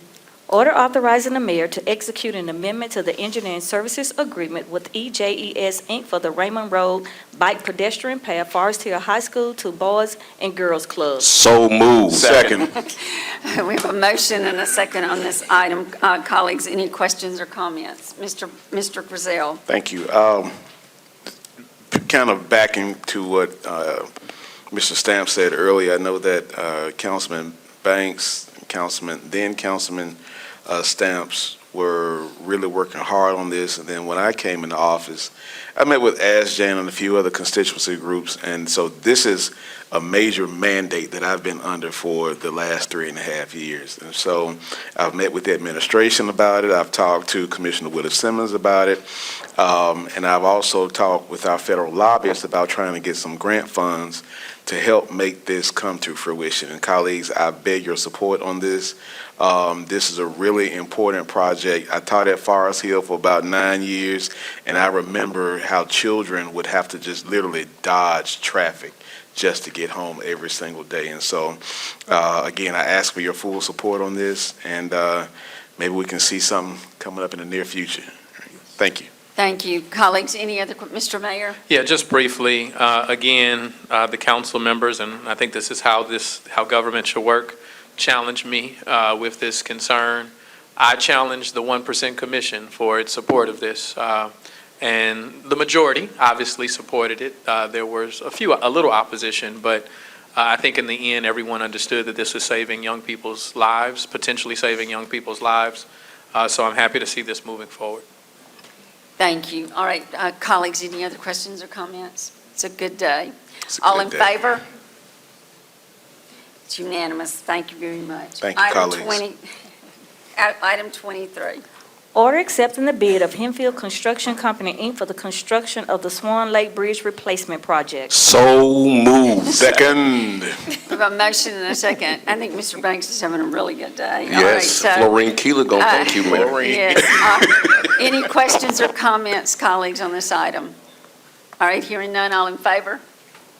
Abstain. Okay, so we have, Not because it's not a good project, just him, Pete. I understand, I understand. All right, so it is, we have 6 in favor with Mr. Stokes abstaining. Item 24. Order accepting the term bids of Dickerson and Bowen, Inc., APAC Mississippi, Inc., and AJ Construction, Inc. for a 24-month supply of asphalt paving materials, bid number 74505-100124. So moved. Second. We have a motion and a second on this item. Any questions or comments, colleagues? Hearing none, all in favor? It's unanimous, thank you. Item 25. Order accepting the bid of Two Oaks Construction LLC for 24 months of asphalt pavement milling, bid number 74567-100124. So move. Second. We have a motion and a second on this item. We had a really interesting conversation about it during work session. Mr. Hartley, yes, thank you. Thank you. Yes, thank you, Madam President. Do we have anyone from infrastructure here? I'm sorry. Anyone from infrastructure that could talk about this? We had some questions yesterday, and I think it was mentioned that we would have someone. Sure, I think Mr. Caldwell is on the call. Is he not on? We may have lost him. I've got a question. Yeah, Go ahead. okay, Mr. Foote?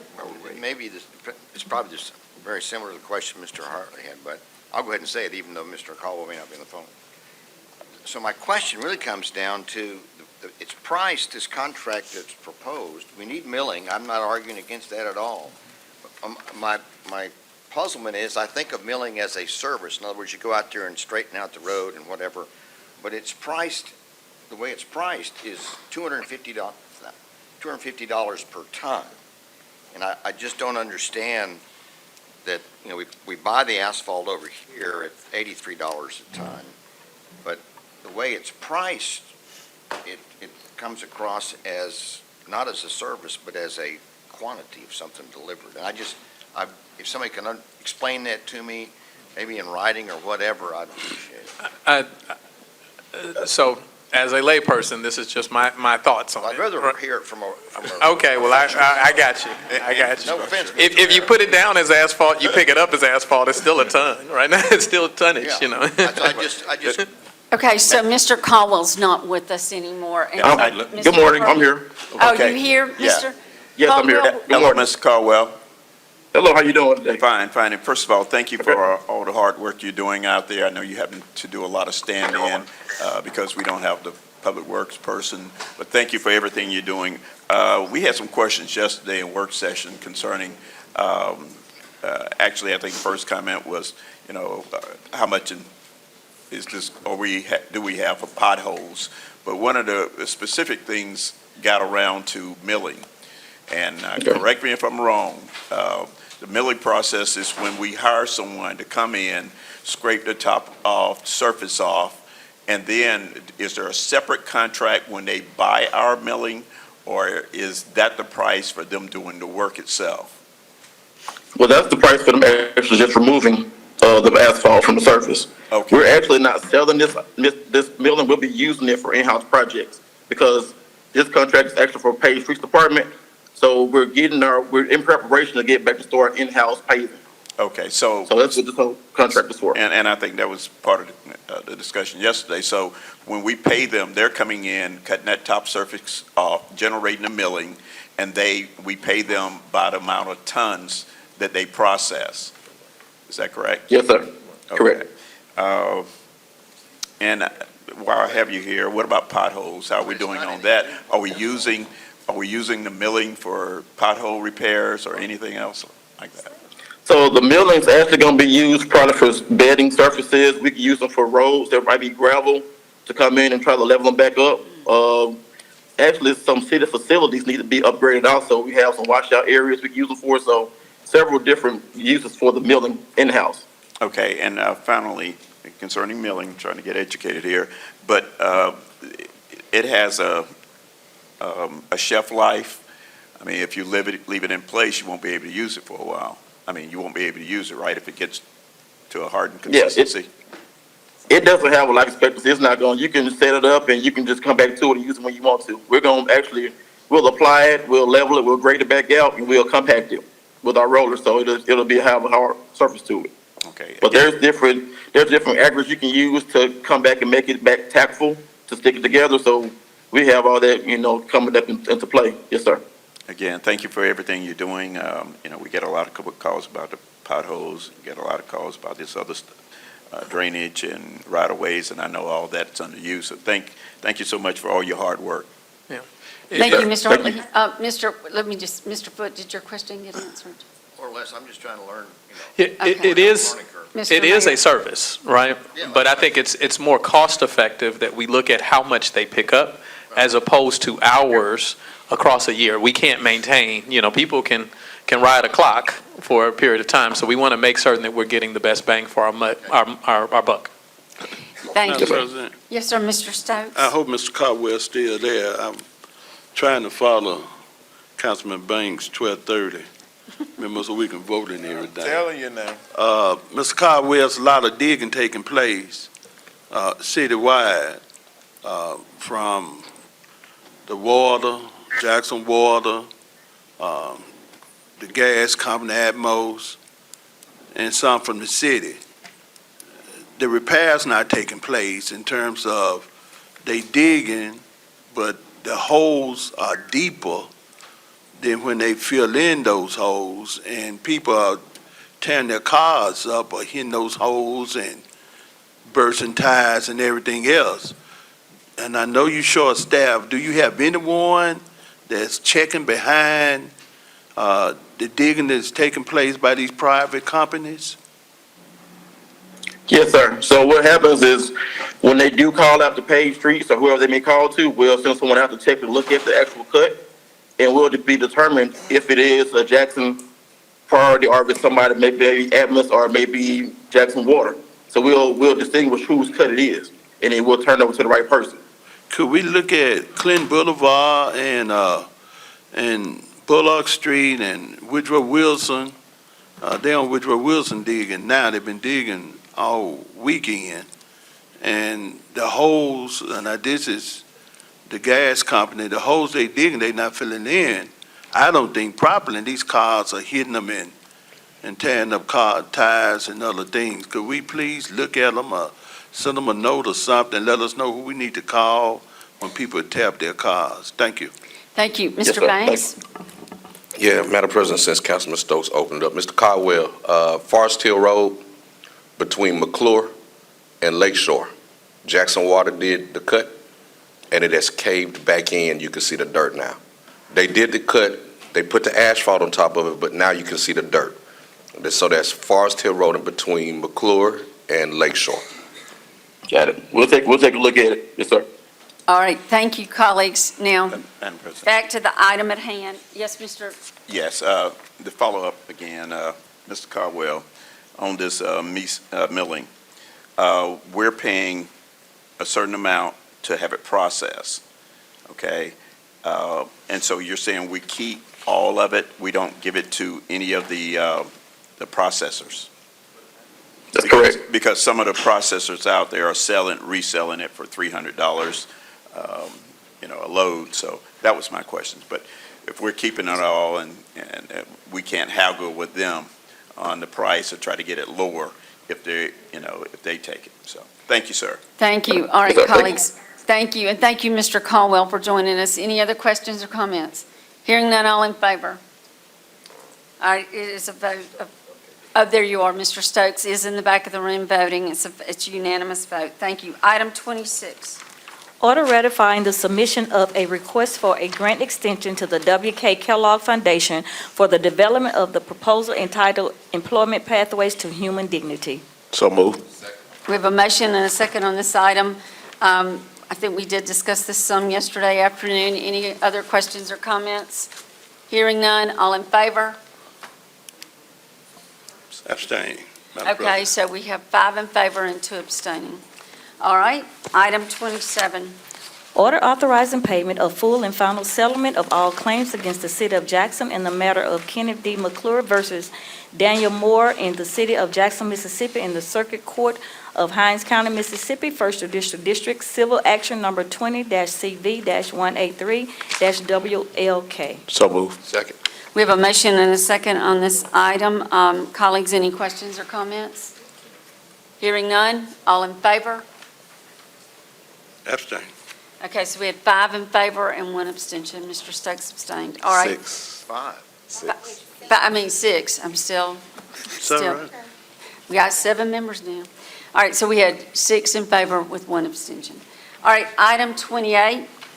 Order authorizing payment of full and final settlement of all claims against the City of Jackson in the matter of Mythics LLC versus City of Jackson, Mississippi, in the United States District Court for the Southern District, Mississippi, Civil Action Number 3-23-CV-2977-DPJ-FKB. So move. Second. We have a motion and a second on this item. Colleagues, we did discuss it briefly yesterday during work session. If we have to go into much detail, though, will we need to go into executive session? I think so. It'll be real quick, but yes. For that. All right, any questions or comments right now, or would you like to hold the vote and have a conversation during executive session? All right, all in favor? What, going into executive session? Oh, no, my question is, I asked if there were any questions or comments. There was no response. Then I said, do we need to go into executive session? I got no response. So I called for the vote. And then I got no response. Yes, Mr. Griselle. I'm voting. You're I'm voting. voting. Mr. Griselle is voting. All right, are we ready to vote? Is there readiness on this? All right, all in favor? Opposed? Abstain. All right, so we had 4 in favor, right? 4 in favor, 4-2-1. 1 abstention, 1 opposed. 2 opposed. 2 opposed, 1 abstention. It passed. It passed. All right, thank you. Item 29. Order authorizing the compromise and settlement of a claim for disability and medical benefits under the Mississippi Worker Compensation Act and claim MWCC 1303379-M755 E30 pending before the Mississippi Workers' Compensation Commission. So move. Second. We have a motion and a second on this item. Any questions or comments, colleagues? Hearing none, all in favor? Opposed? Abstain. Okay, so we had 5 in favor, 1 abstention, 1 opposed. Vote opposed. All right, item 30. Order authorizing payment for additional legal services to Mike Slater in the law firm Slaughter and Associates PLLC to provide planning and consulting services as expert in the field of urban and regional planning, and for the Office of the City Attorney to incur expenses in the lawsuit style in the matter of the enlargement and extension of the municipal boundaries of the City of Flowood versus the City of Jackson, consolidated with in the matter of enlarging, extending, and defining the corporate limits and boundaries of the City of Pearl versus the City of Jackson, Civil Action Number 6-1-CH1-18-CV-01714. So move. Second. We have a motion and a second on this item. Any questions? Is this the lawsuit that airport? Right, this is, the city passed an ordinance trying to incorporate property around the airport that the city already owns. Cities of Flowood and Pearl have been against that. It's gone to the Supreme Court and back, and we're going to have a trial date coming up in 2025. And this is the expert that the city had originally retained. That's enough, thank you. Yes, sir. Thank you, Mr. Stokes. And we did discuss this some in work session yesterday as well. Any other questions or comments? Hearing none, all in favor? It was unanimous. Thank you. All right, we have finished 31, we've done 32, we have discussion item, Mr. Stokes, 33. Madam President, golf world is an issue that I want to take my time to discuss because it's destroying a part of this city that really need to be saved. So I understand what Councilman Banks is saying about 12:30, people trying to vote and everything, so I'll hold this item to the next meeting. Okay, thank you. It's not timely. We can hold it. And, All right, and then item 34. Wait, Mr. Mr. Spud, I'm sorry, do you have a question? Isn't this, aren't you talking about Golf World? Is there a Golf World? no, they just misspelled, it's golf. It's Golf World. Yeah, That's yeah, what I but thought. we'll have it corrected by the next. All right, so we're going to hold that till the next meeting. Item 34, Mr. Stokes. Madam President, the issue of illegal drugs is one that we really, really need to talk. We talked about a few weeks ago, when we dealt with fentanyl. And that same week, a young man died on Mobile Avenue. The concerns we have now with these illegal drugs, as these communities are having these different activities, you're finding out that some of these illegal drugs are getting, one family that's well known in this community had a family member in the hospital for a couple of weeks. They had to, when they cut your throat, and I don't know, they had to, all this kind of stuff. We really need to deal with the illegal drugs that's in this city and what we're gonna do to these dope boys who's selling it, and they saying they not using it, but this stuff is killing folks or making people real sick. So I hold that to the next meeting also. Yes, Thank sir, and perhaps next time the police department can be We'll here have as them. well. All right, Mr. Martin, item 35, discussion, litigation, legal matters. Well, do we need to go into executive session? All right, then let's stop, and colleagues, I need a show of hands for all of you who have seen and read item 36, the monthly report of privilege taxes as required according to section blah, blah, blah. Okay? All right, I think, let's see, we had a good majority that have seen it. All right, any other closing announcements? Make it quick, please. Go vote. Go vote. Thank you. Anything else? All right. I will take a motion to go into closed session for the purposes of discussing litigation and legal matters. So move. We have a motion and a second to go into closed session for all in favor of going into closed session. How are y'all voting?